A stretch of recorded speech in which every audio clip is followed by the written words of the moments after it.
여러분, 이번 한 주 어떻게 보내고 계십니까?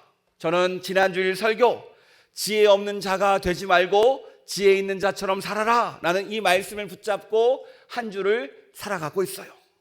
나 자신을 돌아보니까 나는 정말로 하나님의 뜻대로 살고 있는지, 어떻게 하나님이 기뻐하실지 이 질문을 던지면서 살고 있습니다. 이렇게 질문을 던져보니까요, 제 마음 가운데, 아니 저의 모습 가운데 지혜가 없다라는 것이 깨달아지더라고요. 여러분, 우리는요 참 세상이 쉽지 않습니다. 여러분 어떠십니까? 지혜 있는 자입니까? 지혜 없는 자입니까? 오늘 말씀은요, 어떻게 하면 지혜가 우리에게 찾아오는지, 어떻게 지혜를 얻을 수 있는지 알려줍니다. 오늘 말씀을 통해서 그 지혜를 찾기를 축복합니다. 우리가 살다 보면요, 크게 흔들릴 때가 있습니다. 첫 번째, 너무 힘들 때 흔들립니다. 문제가 생기고 길이 막히고 마음이 눌리고 눈앞이 캄캄할 때 우리는 그때 흔들리죠. 여러분, 다들 경험 있지 않습니까?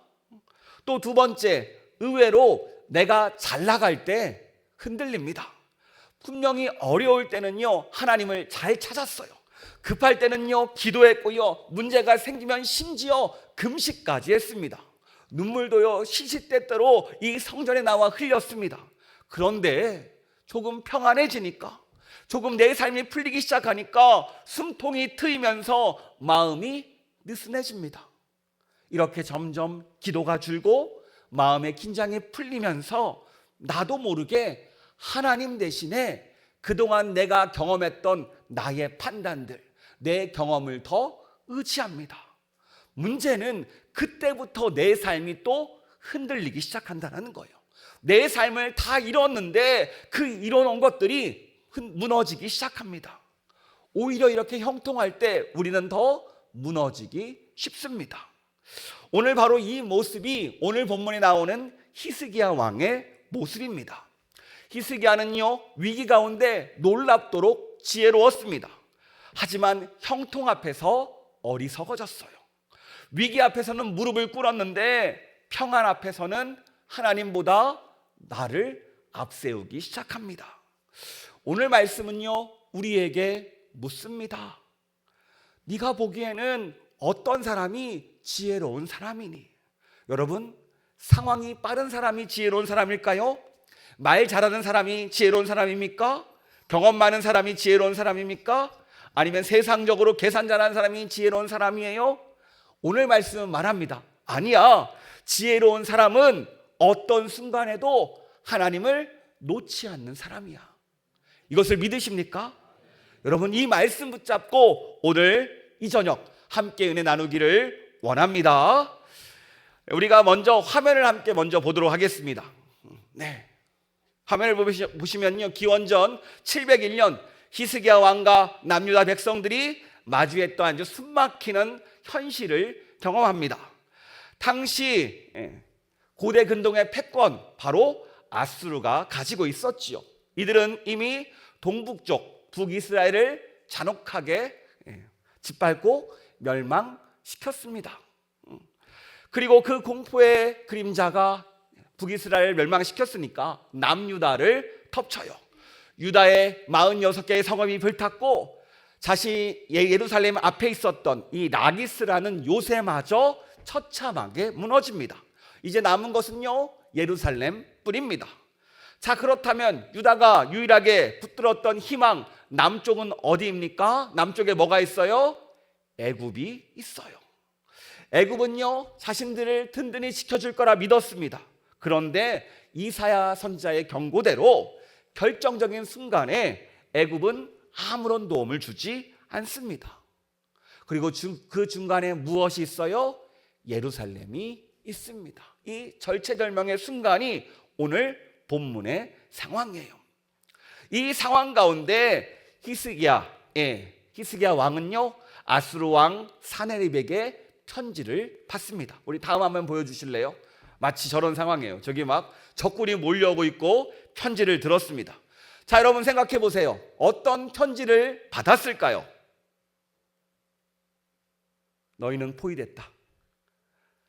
항복하고 나와라. 너희도 하나님을 구원하지 못한다. 이런 말들 써 있지 않겠습니까? 한마디로 협박과 조롱과 공포를 조장했습니다.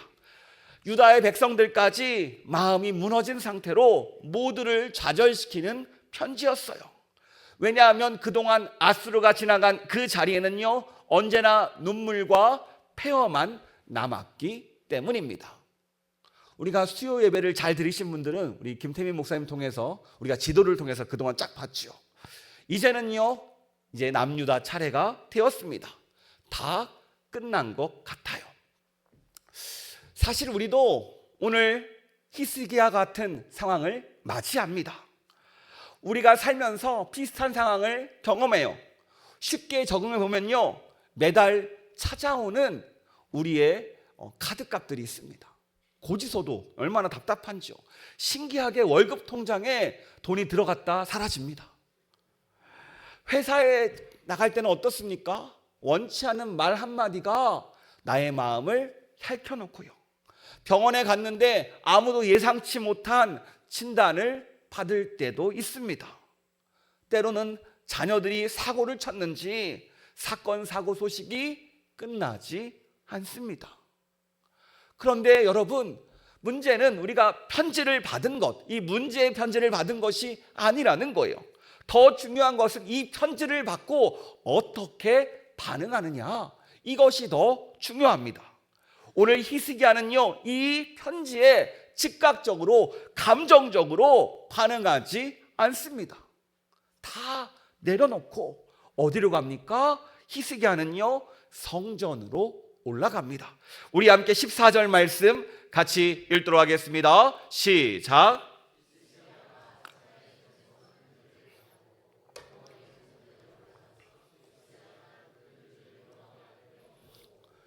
그렇습니다. 편지를 받자 얼마나 답답했는지 그 편지를 들고 성전에 올라가요.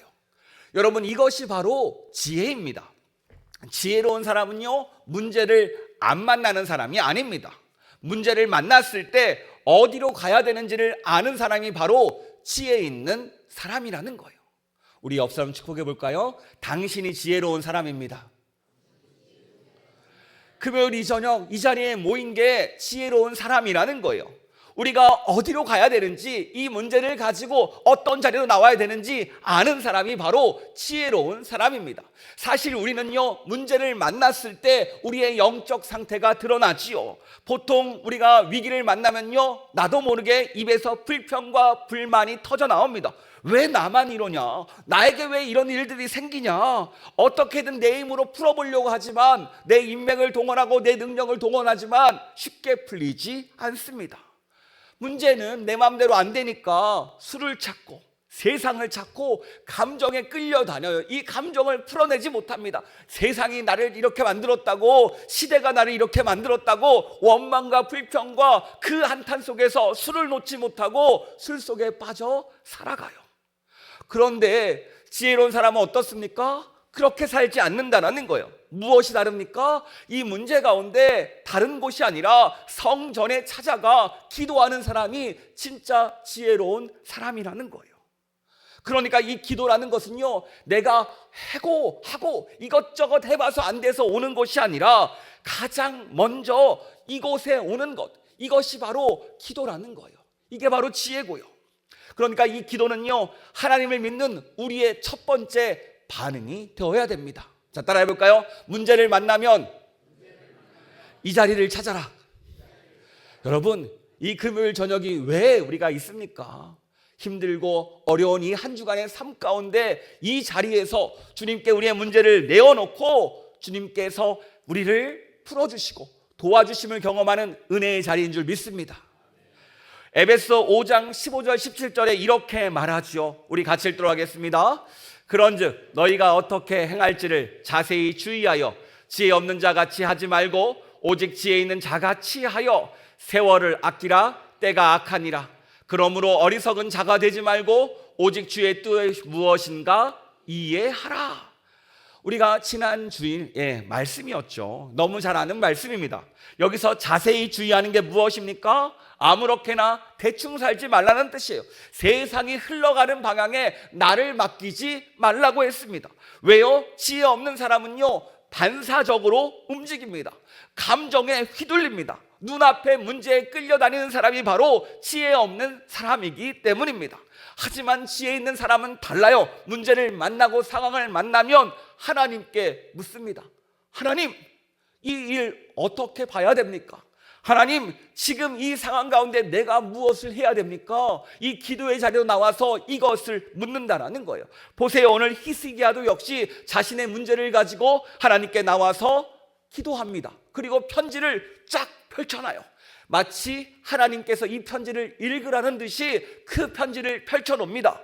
하나님, 이 편지 보세요. 이 위협들 보세요. 이 조롱들 보세요. 하나님, 이 문제 해결해 주세요라고 이 상황을 주 앞에 가지고 나와요.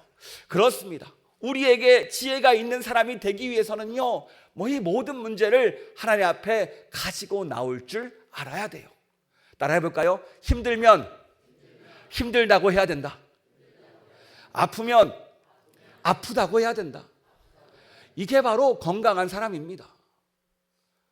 여러분, 하나님 앞에서 나 힘들어요, 나 아파요, 나 두려워요, 하나님 우리 자녀들 때문에 걱정이에요, 우리 가정에 문제가 생겼어요, 경제적 문제 좀 풀어주세요, 질병이 찾아왔어요, 관계가 풀리지 않아요, 어떻게 될지 모르겠어요. 이 문제를 가지고 나올 때 하나님은요, 그 문제를 받아주시고 우리를 품어주시고 가장 좋은 길로 인도할 줄 믿습니다.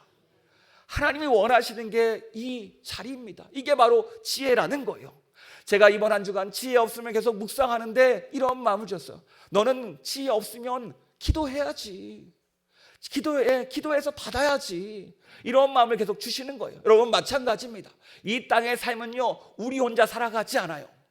우리의 모든 짐, 수고하고 무거운 짐을 누가 담당하셨습니까? 예수님께서 담당하셨어요. 맡기라고요. 왜 맡기지 못합니까? 예수님께서 나를 위해 십자가까지 지셨는데, 나의 모든 무거운 짐 다 지셨는데 맡기라는 거예요. 여러분, 진짜 맡길 수 있는 힘이 믿음이고 지혜 있는 사람입니다. 이 놀라운 애가 함께하기를 축복합니다.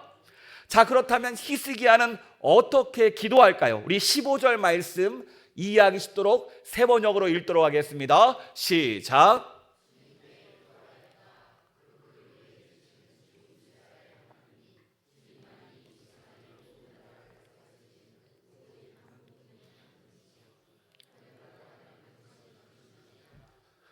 아멘. 짧게 줄이면 하나님은 창조주 하나님이시고 온 우주를 다스리시는 하나님이십니다 라는 고백이 이 기도 속에 들어져 있어요. 마찬가지예요. 여러분, 하나님이 누구십니까? 세상을 창조하시는 하나님이십니다.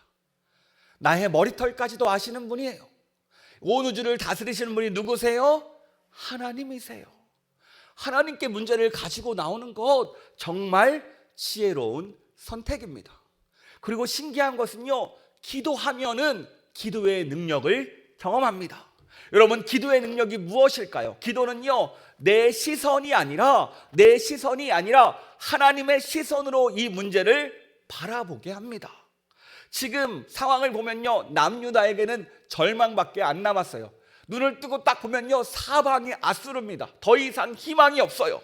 답 없는 상황입니다. 그런데 기도하니까 어떻게 됩니까? 현실보다 크신 바로 하나님이 보이는 거예요. 하나님은 세상을 창조하신 분이십니다. 하나님은 온 우주를 다스리시는 분이십니다. 이 고백 자체에서 여러분, 그 능력이 나타나지 않습니까? 이렇게 크신 하나님을 볼 수 있는 자리가 기도의 자리예요.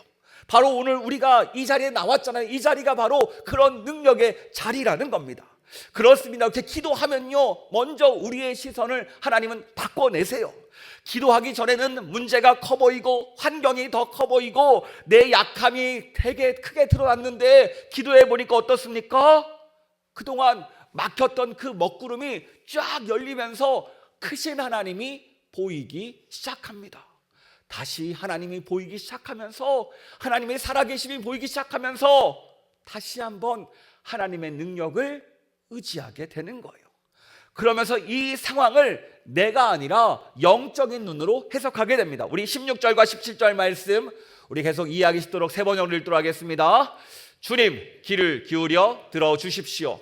주님 눈여겨 보아 주십시오. 살아계신 하나님을 모욕하는 말을 전한 저 사네립의 망언을 잊지 마십시오. 주님 참으로 아시리아의 왕들이 여러 나라와 그 땅을 마구 짓밟아 버렸습니다. 이 기도는요, 현실을 부정하지 않아요. 오히려 현실을 인정합니다. 아수르가 강합니다. 나에게 방법이 없습니다. 이제는 우리가 위기입니다라는 것을 다 인정해요. 그리고 나가서 이 문제를 가지고 한 걸음 더 나아갑니다. 우리 18절도 같이 읽도록 하겠습니다. 18절입니다. 시작.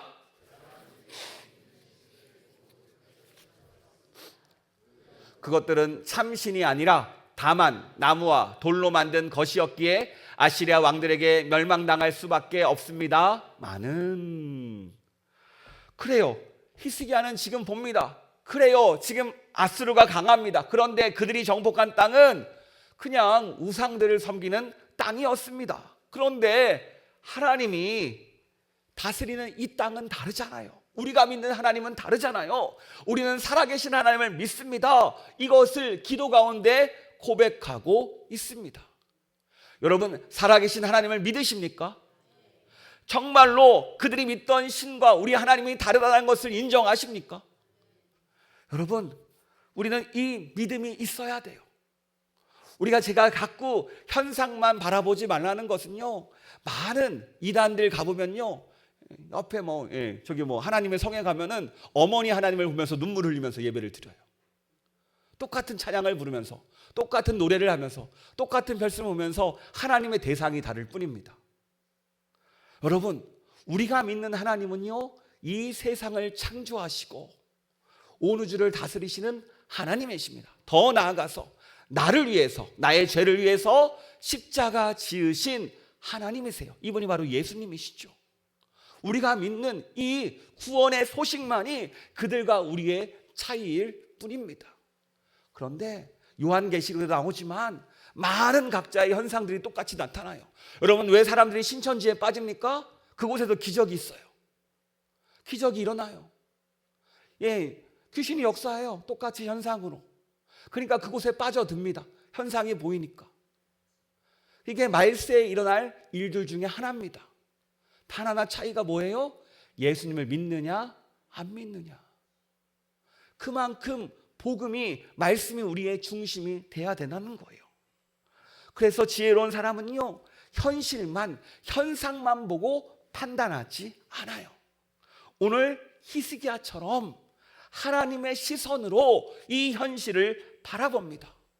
오늘의 현실만 보면요, 딱 우리가 청구서를 받아든 순간, 편지를 받아든 순간 끝났다, 망했다, 더 이상 방법이 없다라고 말하지만, 오히려 믿음의 사람은 그래, 하나님은 살아계신다, 하나님은 없는 길도 만드는 분이시다, 이 고백이 나온다라는 거예요. 여러분, 이 자리 잘 나오셨습니다. 오늘 이 자리가 바로 내 시선이 아니라 하나님의 시선을 보고 경험하는 자리입니다. 이 자리 가운데 놀라운 은혜를 경험하는 우리가 되기를 축복합니다. 그리고 히스기야의 기도는요, 더 높은 곳으로 올라가요. 우리 19절 말씀 같이 읽도록 하겠습니다. 우리 주 하나님, 이제 그의 손에서 우리를 구원하여 주셔서 세상의 모든 나라가 오직 주님만이 홀로 주 하나님이심을 알게 하여 주십시오. 이제 하나님의 영광을 드러냈죠. 히스기야가 기도합니다. 하나님, 우리를 살려주세요, 도와주세요로 기도로 끝나지 않습니다. 하나님의 영광을 구해요. 하나님, 이 일을 통해서 만국이 하나님이 홀로 하나님이신 줄을 알게 하여 주시옵소서. 살아계신 하나님이 드러나게 하여 주시옵소서. 여러분, 얼마나 귀한 기도입니까? 처음 기도를 시작할 때는요, 나만 보입니다. 그런데 기도하다 보니까 어떻게 돼요? 점점점 시야가 열리는 거예요. 그래, 하나님께서 이 일을 통해서 우리에게 놀라운 은혜를 주시는구나. 하나님의 영광을 드러내 주시옵소서. 우리 가정 가운데 하나님의 영광이 드러나게 하여 주시옵소서. 이 일을 통해서 하나님의 살아계심이 드러나게 하여 주시옵소서. 여러분, 때론 우리는요, 원치 않는 문제를 만납니다. 그런데 신기한 것은요, 그 문제 가운데 가족이 함께 모여서 기도했더니 그 가족이 더 하나 되고 뭉치고 주님 안에서 다시 일어서는 것을 많이 봅니다. 여러분, 오늘 우리는요, 문제를 문제로 보고 끝날 때가 많습니다. 아니요. 우리가 이렇게 기도하는 것은요, 문제를 넘어서 하나님의 영광이 내 삶 가운데 함께하기를 원하는, 바라는 그 기도까지 나가는 우리가 되길 축복합니다. 그럴 때 우리 삶 가운데 놀라운 은혜가 함께할 줄 믿습니다. 이렇게 기도하니까요, 하나님이 남유다를 살려내십니다.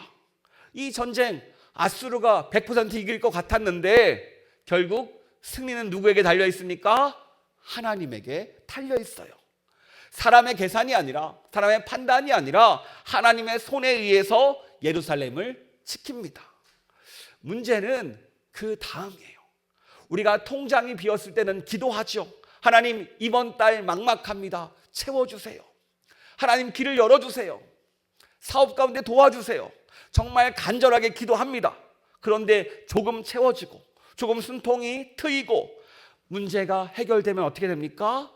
기도는 줄고 마음은 느슨해지고 처음 붙잡았던 그 간절함이 사라집니다. 이게 원래 우리의 모습이에요. 우리의 모습 비슷하지 않습니까? 오늘 히스기야도 그렇습니다.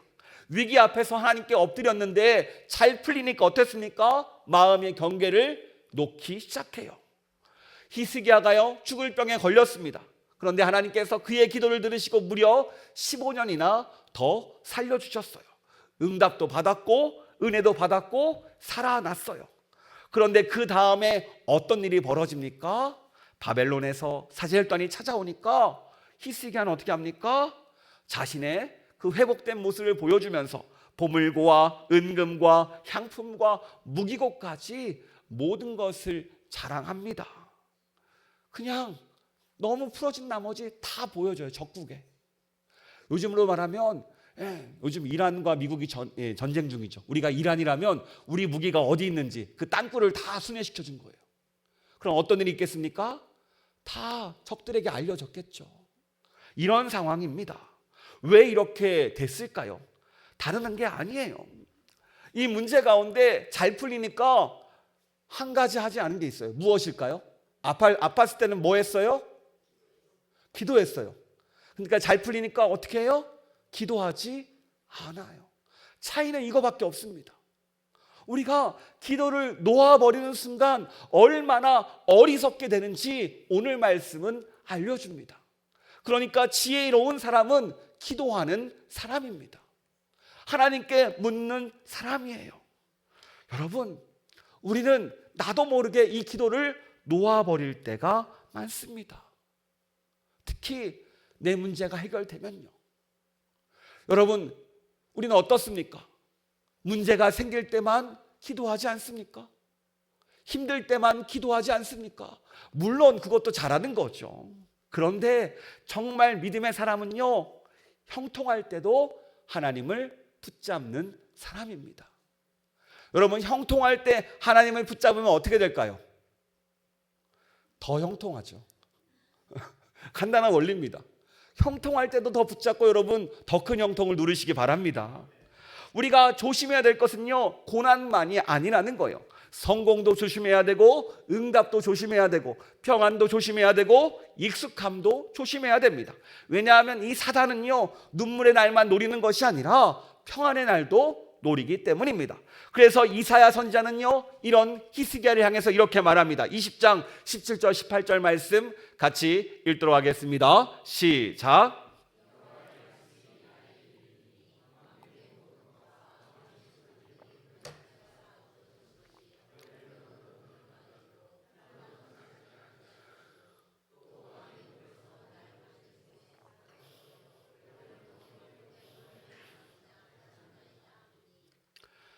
이제는 히스기야가 대가를 치러야겠죠. 하나님의 은혜를 잊고 나를 높이고 기도하지 않은 대가, 그 결과 유다의 심판은 정해졌습니다. 교만의 대가는 패망이고 죽음이라는 거예요. 여러분, 우리는 어떻습니까? 무엇이 나를 높이는 도구입니까? 혹시 하나님의 은혜를 잊지는 않았습니까? 오늘 나의 자랑이 무엇입니까? 여러분, 이 저녁 우리가 다시 주님을 붙잡는 시간 되기를 원합니다. 혹시 고난 가운데 있으십니까? 아니, 다시 질문해 볼게요. 내가 이 고난을 끝내고 형통할 때도 하나님을 놓지 않을 자신이 있으십니까? 아니면 형통하면 하나님을 놓아버릴 것 같습니까? 제가 가만히 묵상하는데 형통할 때 하나님을 놓아버리는 것보다 문제 있고 하나님을 붙잡는 것이 우리에게 축복이에요. 왜요? 하나님을 놓쳐버리면 끝이기 때문입니다. 그러므로 이 자리에 우리는 결단해야 돼요. 하나님, 이 고난이 끝나고 형통이 찾아와도 하나님을 결코 놓지 않겠습니다. 아니, 오히려 하나님을 위해서 시간을 더 쓰겠습니다. 하나님께서 왜 우리에게 형통하게 하실까요? 다른 이유가 아니에요. 하나님을 위해서 시간을 더 쓰라는 겁니다. 왜 재정적으로 축복을 해주고 시간적으로 축복을 해줄까요? 그 남는 시간에 하나님을 위해서, 하나님의 영광을 위해서 쓰라는 하나님의 응답입니다. 혹시 응답을 잊어버리지는 않았습니까? 아니면 혹시 이 응답을 답할 생각도 못하고 오늘을 살고 있지는 않습니까? 저는 우리 모두가 이 고난의 터널을 지나서 형통의 시간을 지내기를 원합니다. 그런데 그 형통에서 끝나는 것이 아니라 하나님께서 허락하신 더 큰 형통으로 그 축복을 누리기를 원합니다. 어떻게 이게 가능해요? 하나님을 결코 놓지 않을 때, 기도의 끈을 놓지 않을 때, 오히려 평안할 때 하나님을 더 두려워하고 응답받은 뒤에 더 감사함으로 엎드리고 잘 될수록 더 낮아지는 자세가 내 삶 가운데 있을 때 하나님께서 허락하신 이 형통을 더 오랫동안 더 건강하게 누릴 수 있다라는 겁니다. 여러분, 이 귀한 영적인 지혜를 깨닫는 이 저녁 되기를 축복합니다. 여러분, 그렇다면 여러분에게 질문하기를 원합니다. 여러분은 지혜 있는 자입니까? 지혜 없는 자입니까? 이 시간 지혜 있는 자가 되기를 원합니다.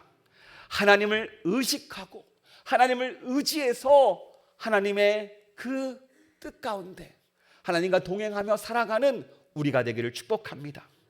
오늘 말씀을 정리합니다. 우리도 위기가 오면요, 기도하지요. 문제가 터지면 눈물 흘리며 주님을 찾습니다. 또 길이 막히면 하나님을 잘 찾아요. 그런데 평안할 때는요, 하나님을 잊어버릴 때가 많습니다. 응답받고 나면 느슨해질 때가 많다라는 거예요. 또 문제가 해결되니까 내 힘으로만 살려고 할 때가 많습니다. 이런 우리에게 오늘 말씀은 말합니다. 너희는 지혜로워야 된다. 세월을 아껴라. 때가 악하다. 여러분, 세상은 오늘도 우리의 시간과 우리의 시선을 빼앗습니다. 하나님이 아닌 다른 것으로요. 여러분, 이 시기 어떻게 해야 됩니까? 하나님을 끝까지 붙잡는 것. 때를 따라서 나의 상황이 어떻든지 간에 하나님을 끝까지 붙잡는 것이 지혜라는 거예요. 그래서 지혜는요, 하나님을 경외하는 겁니다. 위기 앞에서 먼저 기도하고 기도로 상황을 해석하고 형통할수록 더 하나님 앞에 낮아지는 것, 이것이 바로 지혜라는 것을 오늘 말씀은 알려줍니다. 그러므로 항상 하나님을 찾고 하나님을 의식하고 의지하는 우리가 되길 축복합니다. 그럴 때 참된 지혜가 우리에게 함께하고 살아있는 신앙이 역사하고 끝까지 무너지지 않는 축복이 우리와 함께할 줄 믿습니다.